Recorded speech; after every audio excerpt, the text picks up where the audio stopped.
Assalamu alaikum qarindoshlar. Uyg'ur erkiy qirg'inchilik uchrayotidi. Erkiy qirg'inchilik uchirgan millat zimin deb chiqadi. Da'vo xoinlarning qo'lida. Shuning uchun xalq qo'zg'alishi kerak. Agarda shu vatanda tuqqanlaringiz sizni tinim tapqizmayotgan bo'lsa, azoblayotgan bo'lsa, o'rningizdan ko'tariling. Zimin deyli. Og'zimizdan birdek zimin deyli.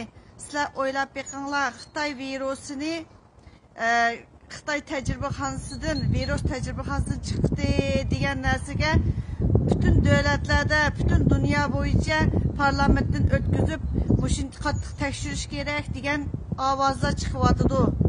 Harakatlar o'tyotidi. Uyg'urni erkiy qirg'inchilik qilyotidi. Uyg'urga Xitoy erkiy qirg'inchilik qilyotidi degannimi kun tartibga keltiryotidi.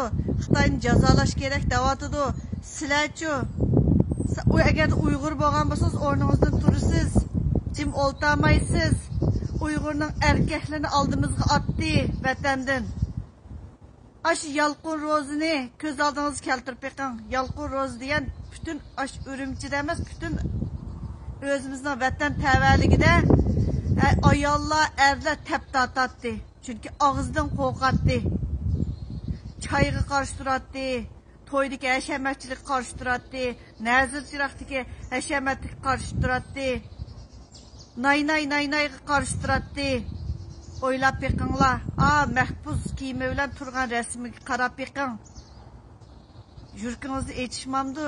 Aş Uyg'urning erkakları aşu bizning oldimizga atdi, Xitoyning oldida bosh egadigan qarindoshlarimiz shular, aş erkaklar, aş sarxillarimiz o'ylab beqing nim deb tanlab turib bizga atdi.